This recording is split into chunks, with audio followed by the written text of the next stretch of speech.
Hi, I'm your host, Anand J. Sukadia, and this is the Limitless One podcast. Join me on this journey as I interview the most inspirational souls who are tapping into their limitless blueprint on a mental, physical, and spiritual level to thrive in uncertain times. If you feel you are so much more than just this body, just this life, and want to tap into your limitless potential, you're in the right place. Here we go, starseeds.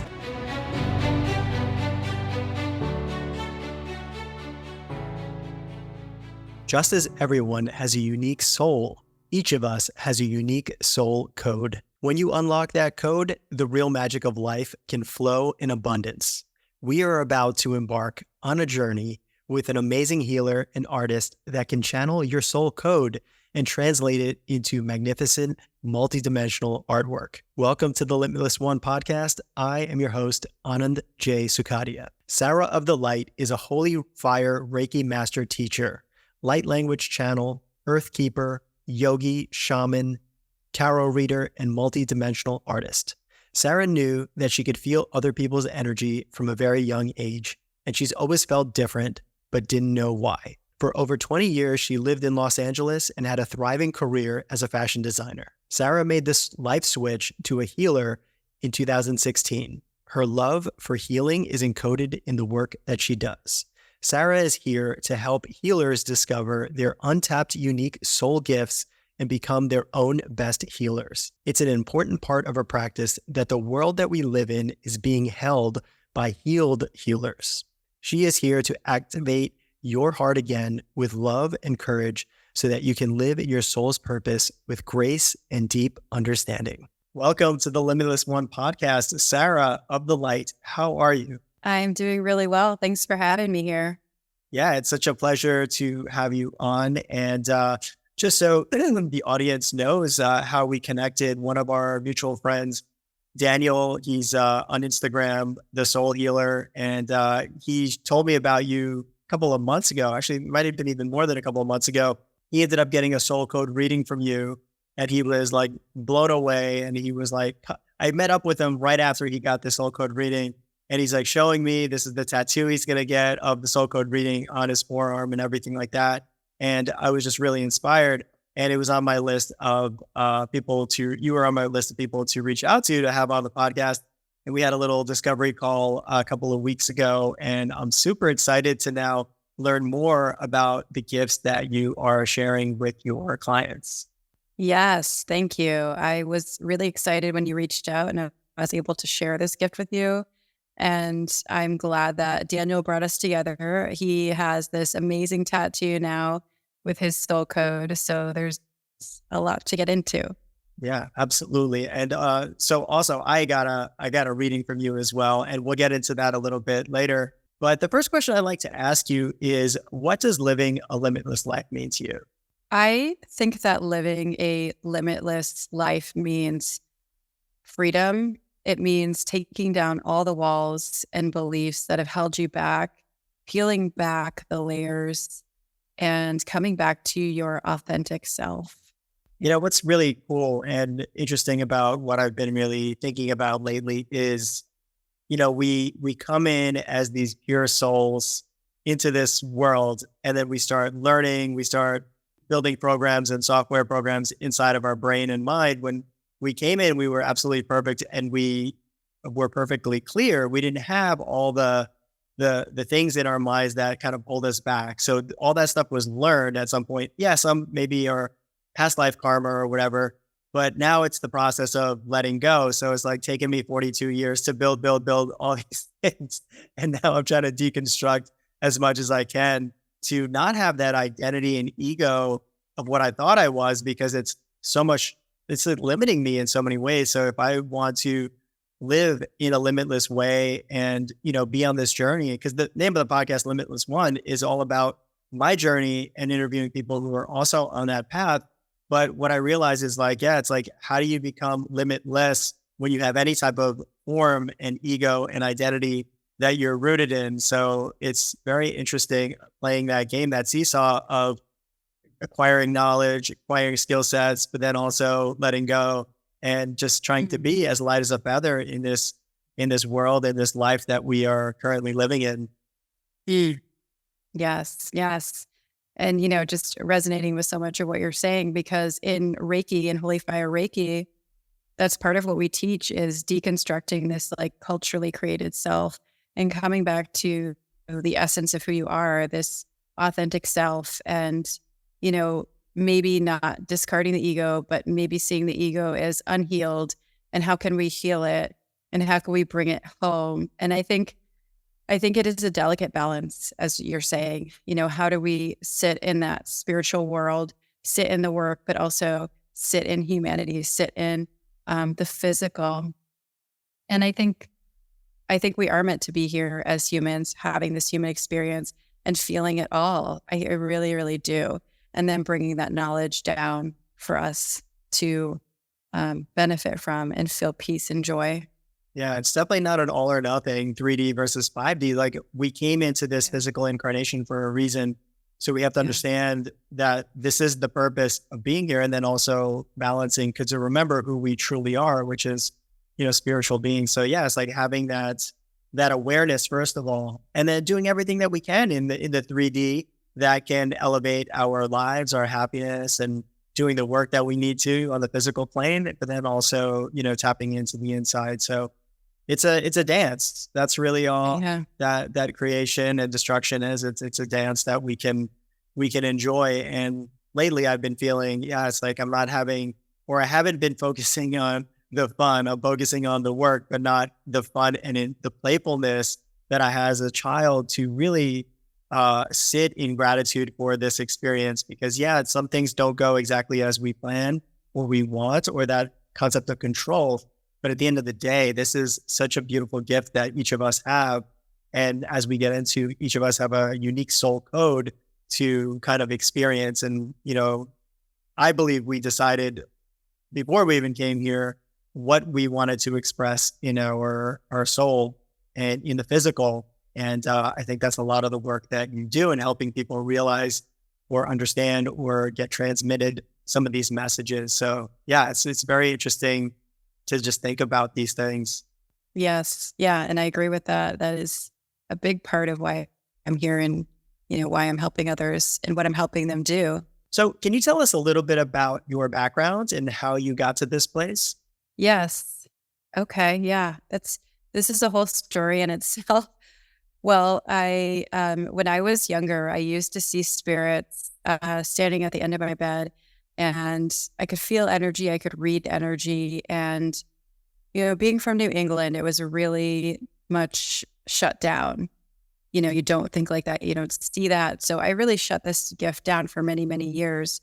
And I became a fashion designer. I did what I thought I knew. I was a very creative person. And I had a 20-year career in fashion design. And in 2016, I decided to, out of, feeling completely exhausted, completely overworked, completely overstressed, in toxic environments, toxic people, just not feeling my best, I ended up taking a yoga certification. It was a really by chance thing. And this yoga certification cracked me open again. And it brought me back to compassion for myself for the first time.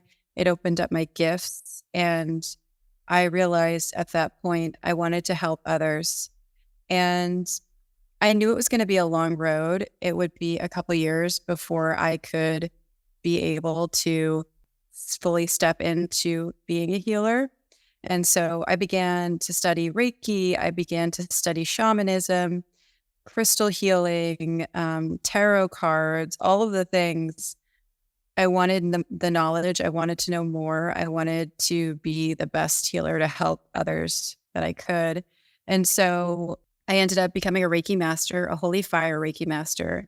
And I'm also a teacher as well. And I read tarot. I do intuitive readings. Still teach yoga. I guide meditations, and I channel. I channel this galactic art for others. So that's like, in sense, a whole of what I do. And I'm a spiritual advisor, a spiritual counsel and mentor as well.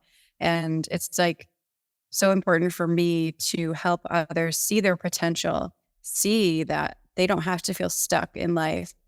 They don't have to feel suffering and sadness. It's almost like I'm jump starting their heart in a way, which is very interesting for what I've been through in the past couple of weeks around my health and my heart. But yeah, back into 2020, I left everything behind for good. I left Los Angeles. I left my job. I left my apartment, and I moved around a bit. And now I'm here settling down in the state of Maine and doing my healing work. Beautiful. Thank you so much for sharing that. So, I know I talk to a lot of people at my wellness center that are in similar situations to where you were, grinding in the corporate world, feeling drained all the time, having physical manifestations of sickness and just not feeling like they're on their life path. And the ones that have made the change are living incredible lives because you have to make that decision at some point. So for you, was there like a breaking point or a certain event that triggered you? Or was it kind of just like a gradual place you kept coming to? You're like, you know what, from today onwards, I can't do this anymore.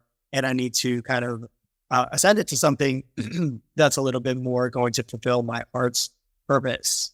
Yeah, I think for me, being in the fashion industry and having it be such like a vicious kind of competitive place to be, I had worked my way up from, assistant to associate to designer.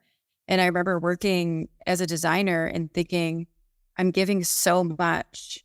I'm working till 10 o'clock at night. I'm working my weekends.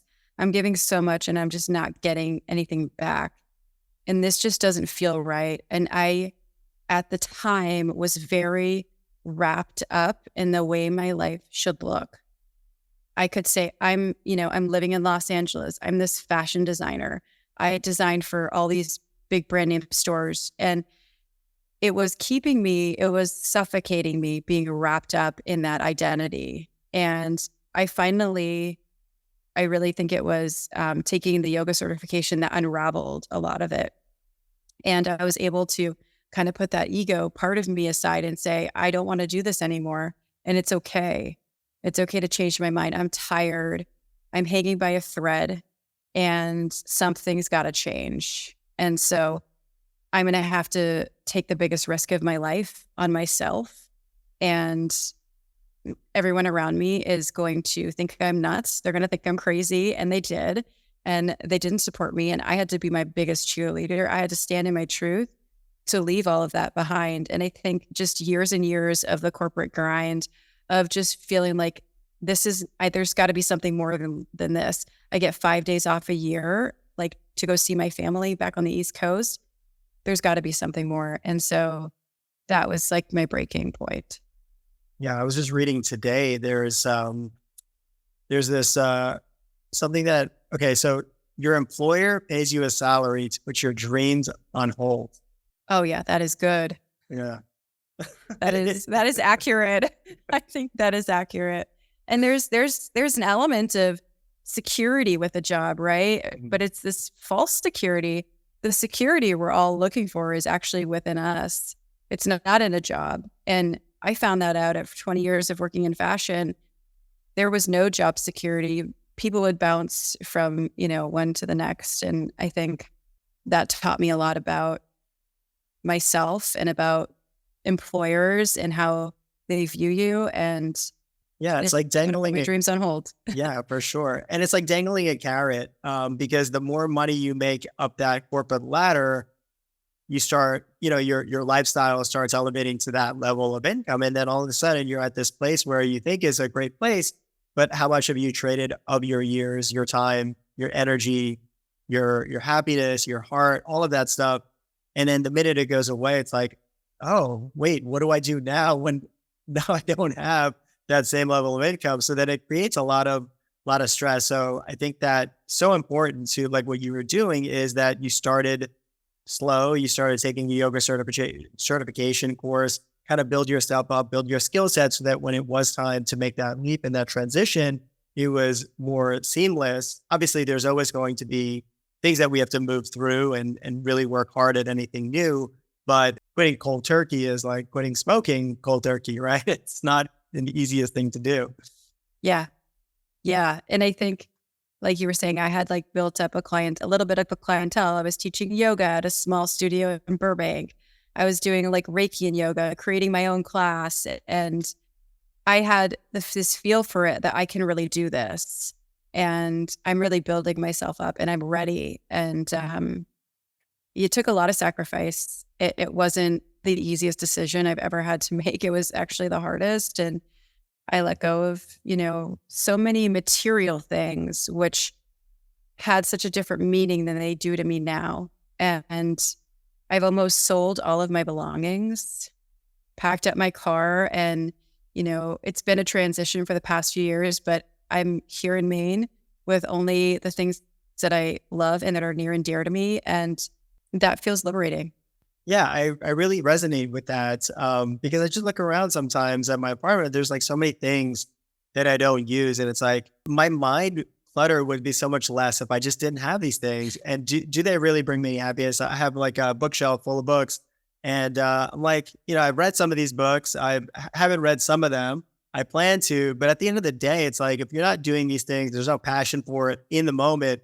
Like set it off so where somebody can actually utilize it. And, I feel a lot of times like, yeah, just like at some point in my life, I just want to give up everything and just be free and not have that anything to be attached to in terms of material possessions. But I guess that's just, it might be just a pipe dream at this moment. But I think at some point it would be beautiful to experience. Yeah. I think we're all kind of going through that purge as a collective in humanity right now too. And really like letting go of it. And you're going to get to a point where it's not going to matter to you as much. And you will be living that way. And it will be like freedom because you don't need to buy and consume and then work a ton just to buy and consume. It's like you can shift. You don't really need half the things that they tell you do, And I think that when you get to that point, it is a sense of freedom. Yeah. And your attention and your focus are on things that really bring you joy and happiness rather than being cluttered in the mind and having a million different thoughts, like having a computer with a browser that has like 30,000 different tabs on it. Now you're focusing on 10 and, you can focus on 10 things. It's hard to focus on, that many other things. Yes. Agreed. Yeah. So first of all, I wanted to ask, what is Holy Fire Reiki? Holy Fire Reiki is under the umbrella of Usui, but it's a contemporary evolution. So it doesn't have like a history of being in traditional Japanese. It's like Tibetan. It is channeled. So it is channeled by the ascended masters. So it's different than this original Tibetan Reiki. And it's the attunement process is a bit different. And it's like very high frequency Reiki. And I started out with traditional and it wasn't really for me. And then I did Holy Fire and I thought, oh my gosh, I need to teach this. I love this. It's changed my life. Shortly after I became Reiki master is when light language started coming in. It's when I started being activated for the codes. Wow. So yeah, I know that Reiki, there are certain symbols that you're focusing on. Traditional Reiki is what I know, is that you're focusing on certain symbols as you're doing the energy in the body. So naturally, as you're able to visualize and connect with those symbols, then more things open up, sacred geometry, different codes that are coming in. So let's move it into the light language. So what is light language? Yeah, that is such a big question because it's almost like it's encompassing all. It's the cosmic universal language. It is frequency. Everything is energy. Everything is frequency. And this is too, it can be a star language. It can be called star language as well. And they're codes and energy that hold information, ancient information. It can be spoken. It can be, you can move with mudras. I draw with codes mostly. And so it is like this, something that we want to connect with the mind. We want to understand it, but it's really something that's felt through us. It's a feeling practice and it's ascension codes for us as humanity. And we're all going through this ascension. it is here to assist us and to help us with our crystalline DNA and our past life memories and our memories of where we are, understanding who we are, what our purpose is. And this light language holds codes for the soul. So it's transmuted through the heart space. So it's so important to have an open heart when you're using this modality. It's like those images you see of people that are sitting across from one another, and then there's like a light going from their hearts. That's how I see how it's like transmitted to one another. And then it speaks to your soul. It goes into your soul, and your soul knows exactly what to do with this information. And it brings these pieces of you online. And it's almost like messages from other dimensions and other parts of you as well. Like if you're in, if you're in the ninth dimension, if you're an Arcturian or something, and that's also your guide as well, they're going to bring information down for you that you need to know here, because we're all ascending. Things are changing. The world is changing. And so light language is here to assist in that ascension. It's also incredibly healing. I've seen it remove blocks, and it's just blown me away. That's amazing.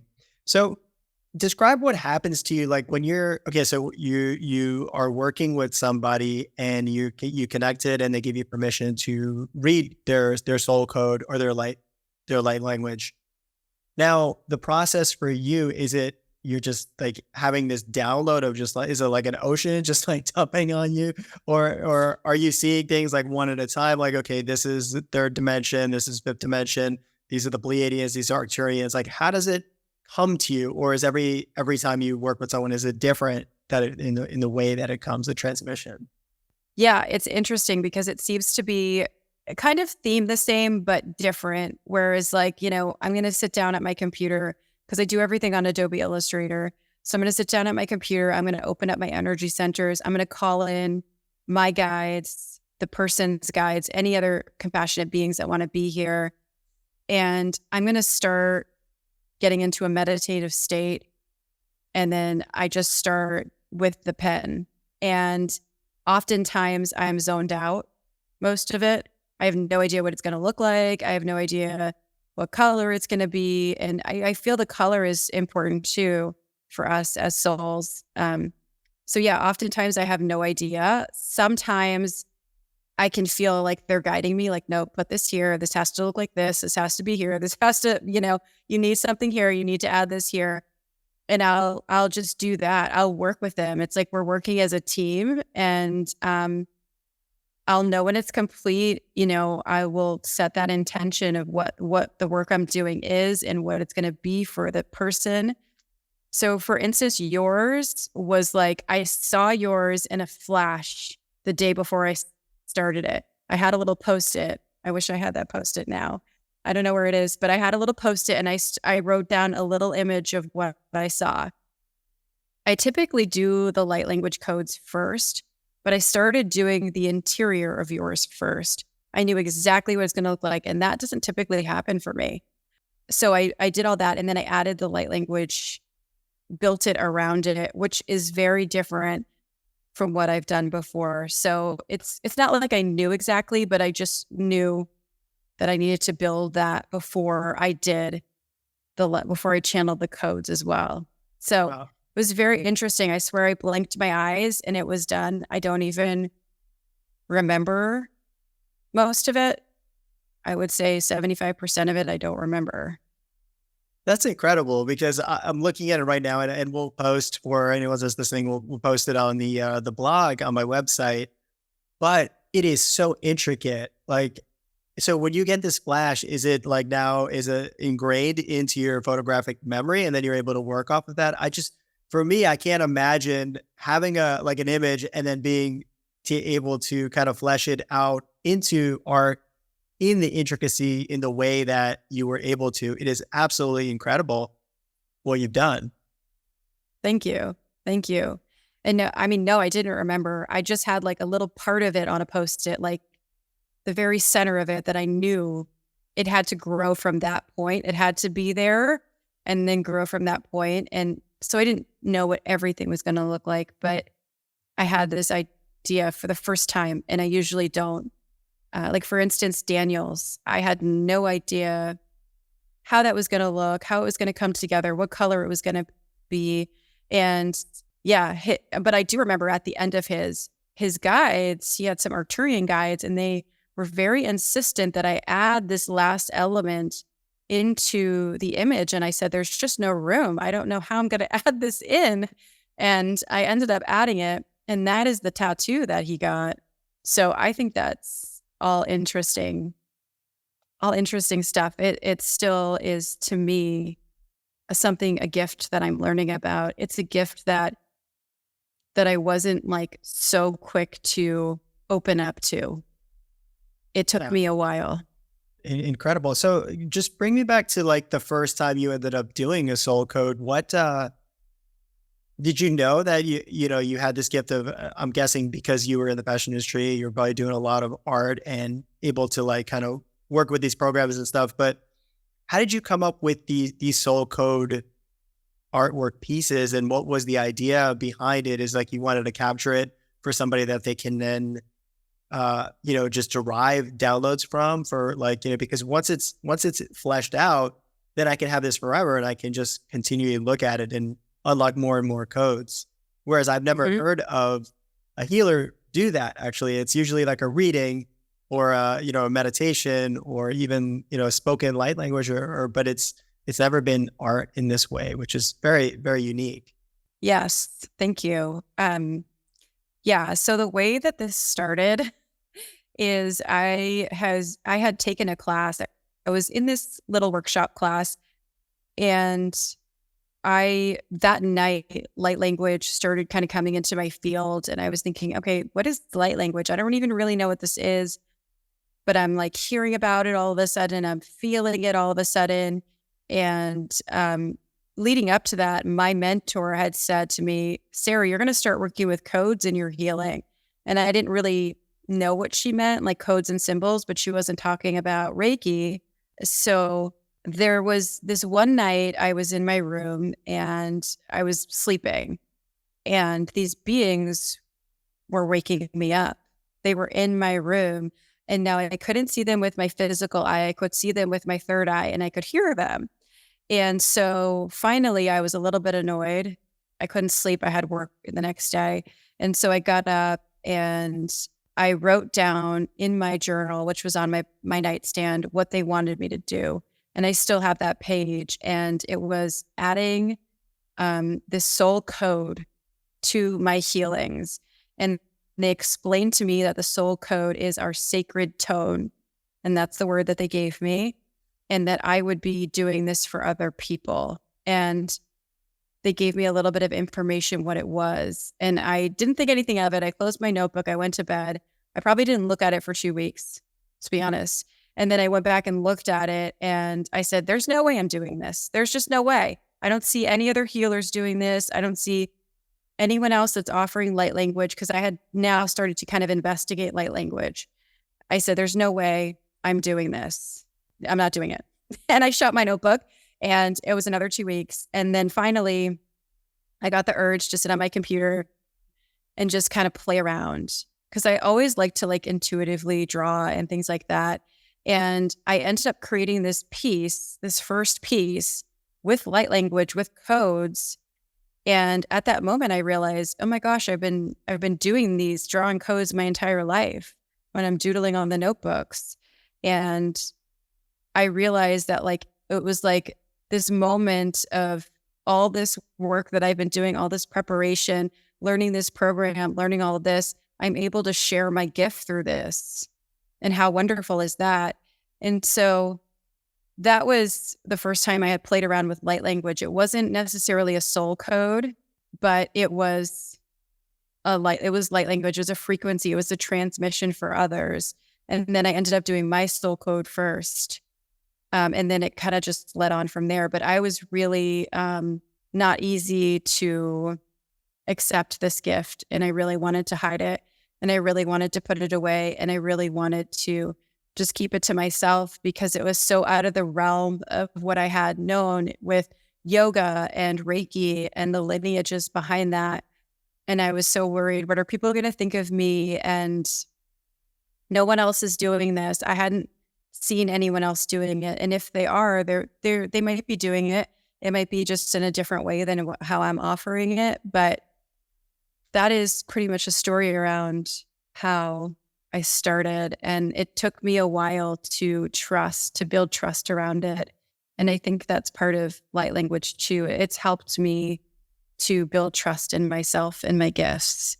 That's beautiful. And I think the common theme amongst all my friends that are doing this work is that they're not afraid to keep going. And if something is like, something in the brain, limiting belief or whatever comes up, they're okay with actually looking and experiencing it and moving through it rather than just, okay, this is the stopping point. I'm going to go back and forget about it. It's like, in order to evolve in this life, we have to keep going. We have to keep pulling on that thread to see where it leads us. And, I'm in the process of that myself on many levels. And some of the things that you shared with me, I have to re-question my limiting beliefs on certain things and understand that, there's only soul growth in every situation. So there's no such thing as failure. There's no such thing as success. It's just continuing to move on in this journey, and that it brings us so much more ability and confidence in our own, spiritual gifts that we've been giving. And if everything was given to us at the day of conception, what would be the fun of figuring all this stuff out? We're in the greatest labyrinth in the universe in each individual life. And as long as we continue to go, and the attitude and the perspective in which we carry is so important, because if we're looking for something, it's going to be reflected towards us. So, I think it's so important for anyone who's feeling that calling just to go deeper and deeper, and you have nothing to lose, because at least you'll know if something is for you or something isn't for you. Yes. Yes, I completely agree with that. So amongst all the clients that you've worked with, do you find there's like an overarching theme in terms of the people that are coming into your life for these readings? Do you feel like there's maybe some connection with soul families coming in, or is everybody very individual, and maybe some new clients that you might have completely different star system, higher beings that are helping them out? Yeah, I feel like most of the souls who are coming to me, I always ask Spirit, send me the souls who are ready for me. So the souls that are coming to me are meant to have light language in their journey one way or another. There's no how grand or small they're meant to have it, but they're typically advanced souls, and they are open to the information. They are open to that higher knowledge that is not in the mainstream, even mainstream spirituality yet, I don't think. And so this is for the advanced soul, whether they know it or not. And I find that there's a lot of Arcturian star seeds that come to me. And there's a lot of different walks of life and different people who come to me. I have, doctors that are coming. That would be, to me, like the least expected to do this. I also have like other healers. I would say mostly other healers are coming to me. So, a doctor is a healer, really. But these other healers, I tend to work with other healers. So they're coming to me to get higher knowledge, to expand their gifts, to up-level their gifts, to understand themselves a little bit more, and to get a little clarity and direction in terms of where they could go, that it's going to be the best for their soul, or their best timeline, or they're going to be able to experience the most joy and reap the benefits of their soul purpose here. So I think that's really around who I work with, is other healers, but you don't have to be another healer. But I think that's generally the people who are coming. Beautiful. And what would you say some of like the bigger breakthroughs people have had since having a reading with you and a session with you? Like, what are some of the breakthroughs that people have had in their particular lives after sessions? I would say it's there's like combinations, like for each person's unique situation and what they're going through. I've almost always seen like the following days and weeks after the soul code is channeled, they're having experiences, very deep metaphysical, spiritual experiences. They're connecting deeper with their guides. The blocks and limiting beliefs that they had are really being washed away. And it happens very quickly.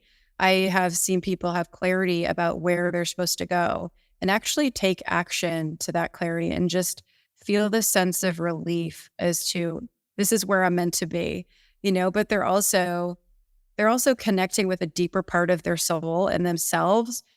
So I think that's like the really important special part for them is like, you get to experience yourself on another level. You get to like see, it's like you're taking something and seeing it for like seeing a part of you outside of you, and it changes perspective. So it can change a perspective of like your situation around you. So yeah, I've just seen really like fun metaphysical, like spiritual experiences and like wild coincidences. We'll say coincidences, but people just making the changes that they were afraid to make. People understanding their purpose on a deeper level, I would say, is the biggest one that I've seen. And not feeling like they have to rush to do anything or have to be wherever, like somewhere else, but it's just having the knowledge and saying, I'm going to move forward in this way.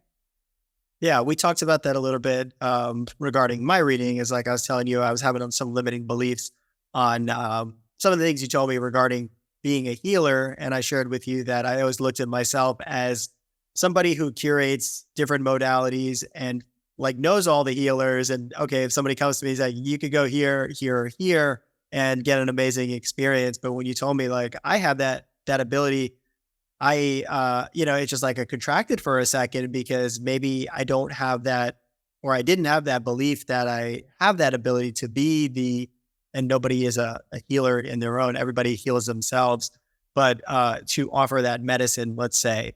So I really had to just kind of sit with it for a little bit. And then you shared with me, it's like, you don't have to do anything overnight. You don't have to do it like right this moment. Let it sit and let it unfold as it should. And you're doing everything that you should be doing perfectly. And you're on the right path, but it's, just accepting who you are. And as we learn more, as we grow more, things are going to open up, and there's no timeline here. And one of the messages I've gotten recently in my life is the universe has all the time that you need in order to move on to the next stage of your evolution. And it could be done in 5 minutes. It could be done in an hour. It could be done in several experiences, or it could be done in lifetime or lifetimes. There's no timeline. There's no clock that's ticking because everything is all happening at once. So it's really up to you on how you decide to go down that path, given that new knowledge. But the more inputs of knowledge that you get, the more choices that you can create to have new lifelines and to have new experiences. Yes, I think everybody needs to hear all of that. That is like such a good message, just to like remember that you're right on time. You are right on time. And that is something that, we can all remind ourselves every day, because we as humans, we want to be there. We want to get to the goal. We want to do that.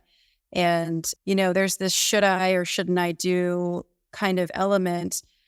And I think it's remembering that we're the storytellers. The shamans say we're the storytellers. We get to tell the story. This is our life, and we get to take that power back. And we get to do it when we want to do it to a certain degree. When we're ready, it happens, not before then. Yeah, that's so important. Everything is done exactly perfectly as it should be. Now, okay, so I just got my reading a couple of days ago, and you sent me the artwork, and I've been having time to really connect with it and look at it, and so many beautiful things have been happening, synchronicities like you mentioned. So do you have a protocol or a suggestion on, after you get a reading, what would be like an appropriate, obviously it's all different, but what would be an appropriate way in which you can continue to use this going forward in lives? Yes, I would be connecting with your soul code, with your art image daily. I would be having it print out. If you have if you can do PDF, just print it out, even on paper, hang it in your office, hang it somewhere. Oh my God, I love that. That looks so good. I love that. So this is yes. mine. Yeah. That is great. That looks so good. And so, yeah, having it with you, because it's going to work with your soul until you're not here anymore. It's going to keep up leveling you when you're ready, It's not just a one thing. And that's what I love about it.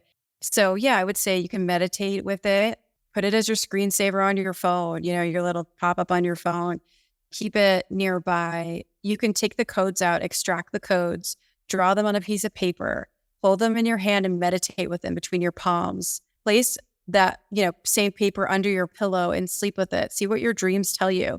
See what the information is. Embedded in all the codes in the artwork is a soul code specifically for you. And that is that sacred tone. And it is in there and it is powerful. So you can use that. You can have fun with it, play with it, use it for healing, for yourself, for manifestation, whatever it is you want. Yeah, it's like it's very intoxicating to continue to look at it because I have it with me. Like every time I move into a different room, I'm carrying it with me, or I have it in my journal. I'm gonna print out more and keep one in the bathroom. Maybe keep one under my bed or on my phone. There's so many different ways in which you can kind of connect with it. But yeah, it's really just fascinating to, first of all, to know that this is my unique soul expression. And then to be able to have it and, have it for infinity, as long as I live, it'll be something I can keep going back to. And it's a beautiful reassurance that, there's a unique signature or fingerprint that your soul has, and that you have the power to now connect with it. Whereas maybe in the past you have not. And there's so many ways in which you can connect with your soul, but this is a beautiful way to bring it into the 3D reality. Yes, I love that. Bring it into the 3D reality. And I mean, you can't tell me you're looking at that and not seeing that you're an advanced soul.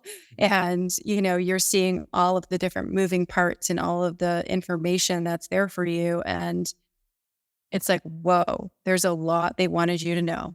Yeah, it's like a QR code to a million terabyte file. Yes. Yeah. So what do you make of the times that we're living in from a holistic general perspective? And where do you see humanity moving towards? Because you are connecting with some higher advanced beings, extra dimensional beings. And are you positive? Are you feeling like there could be a lot more turmoil? What is your feeling towards all of this? That's interesting because there's so many different perspectives of like what's happening right now. And it's such a hot topic. I am very much told by my guides, to sit back and to be the observer. I'm not meant to be the one that's sharing all of this necessarily information. I'm watching it unfold though, and I'm preparing myself. I'm preparing my body. So I feel we're in the age of Aquarius. We're going into the age of love, into the age of oneness. The earth is changing. The vibration of the earth is changing. The frequency. We are changing as humans. And that is undeniably being seen on this planet by those that are awakened. And I think one of the things I just want to say in between all this is one of the things that I'm really passionate about is the world doesn't need healers right now. We need healed healers and we need healed practitioners. And I think that's in the spiritual community, something that's going to come out very soon, where not everybody has the best of integrity. And I think we have to use a lot of discernment now within the spiritual community. And yeah, but to say of the world, it's changing. We're changing. You can feel it. You can see it. And I think we're moving into the age of love. I think we're moving into unification, Christ consciousness. We're embodying what Jesus came down to teach us, which is love. Ultimately, everything is love. And I think we have to go through a little more shadow work as a collective, as humanity, just to dig up all of the other things that are coming up. I think that there is truly evil on this planet. I think that, people have been lied to for many, many, many, many years, decades, lives. And I think we're all coming to awareness. And we came to earth to be creators. That's what we came to create: love, divine love and expression through sacred geometry. And I think along the lines came the fall of humanity and the miscreation of all of that. And now we're coming back to that. We're coming back to our divine selves, understanding that we have the right to be here on Mother Earth, that we have the right, it's our divine right to be happy and to feel joy here and to not be stuck in the cycles of suffering. And I think it's going to take a while for us to get there, but that's where we're going. And we're going to start seeing ourselves rise up. And I think everything, I do think everything is going to be okay. I always ask my guides and they say, you're safe. You're safe. It's going to get uncomfortable. Yes. It's going to get real uncomfortable, but we're going to be safe. It's important that we as healers hold the light. We don't choose fear. We choose faith. No matter what it looks like out there, we hold the light. Yeah. Thank you so much. That was so beautiful. I just got chills hearing that.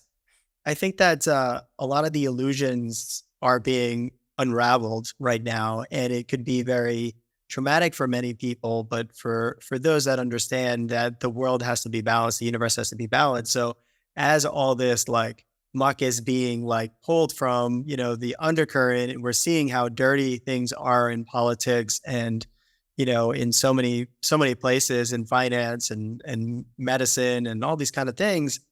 But at the same time, people are raising their consciousness and ascending into higher levels. And I truly believe exactly what you said is we have to look at within ourselves and make sure that in order for us to ascend to the next level, the new earth, and if we want to be leaders, then we have to look at life and we have to ascend to that Christ consciousness. And the time that Christ was here on earth, he was able to inspire so many people through his life, through his actions. But he also wanted us to all know that we have that same ability within us, because if God is everything, God is not going to give just one person the power or, okay, just pray to him. That's it. No, each of us have a seed of that divinity and that Christ consciousness. So imagine now in a time when things look on the surface very bleak, especially if you watch news, which you really shouldn't watch, but everybody has that seed within us to reach that Christ consciousness. So imagine 100 people, 1,000 people, 1,000,000 people reach that Christ consciousness. If one person could do it 2,000 years ago, imagine multiple people doing it at this moment. And what world can we create in this new earth as we're moving towards?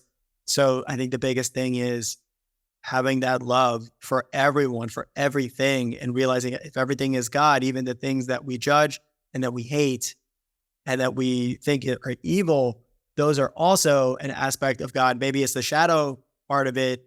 In this spectrum of duality, we have to understand the bad in order to understand the truly good. Just like when we have hardships in our life, we have to hit rock bottom places in order to ascend to much higher places. And the universe will always balance those forces out.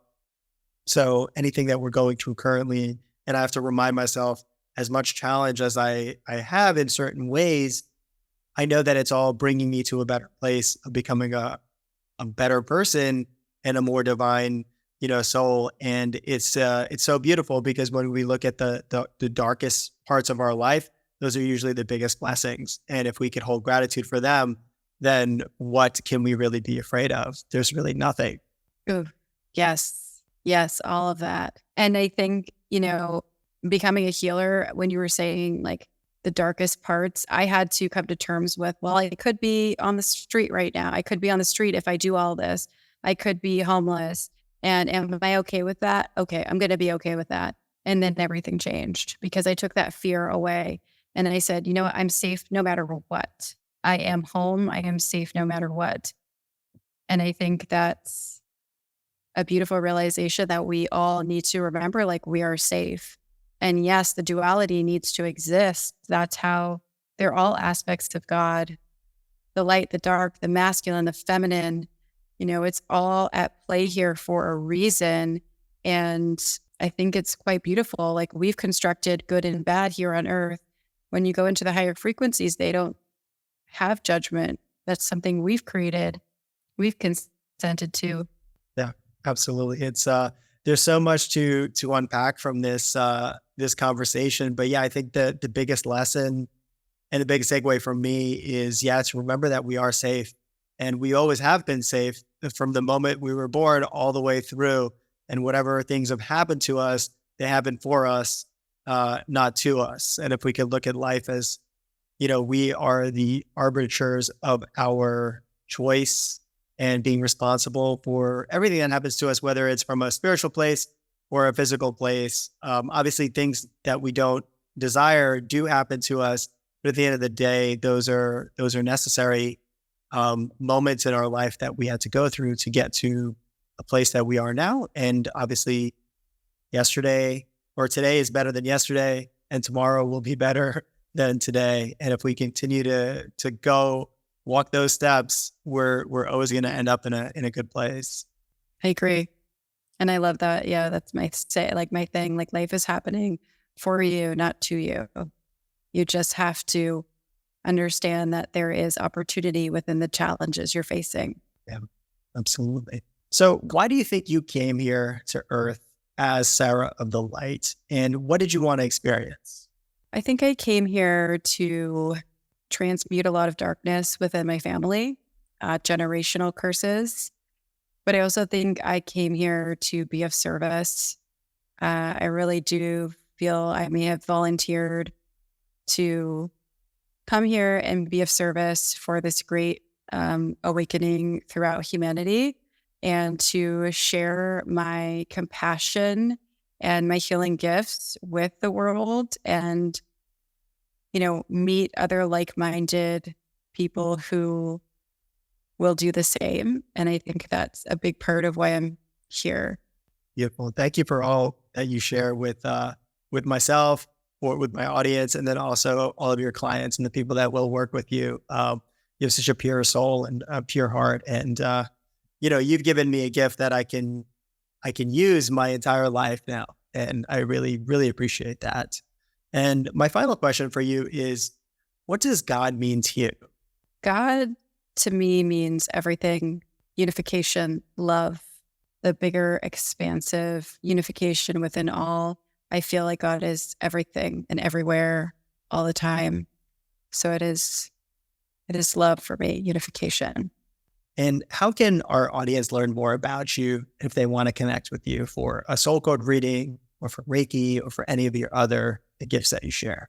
Yes, they can find me on Instagram at Sarah of the Light, and they can go to my website at sarahofthelight.com, or send out an email to me at sarahofthelight@gmail.com. And I am more than happy to give you a 20-minute free discovery call on, light language, on Reiki, on anything you're looking for. And yeah. Thank you so much. It was really such a pleasure to have you on. I'm so glad we get this podcast and meet up on the same time and everything. And thank you so much. Thank you so much for having me. It was a pleasure. I had such a blast. I love your energy, love being in your energy. I think you're doing great things, and you're going to do so many more great things that you're not even aware of right now. And that's the exciting part. I appreciate that. Thank you so much. Yeah.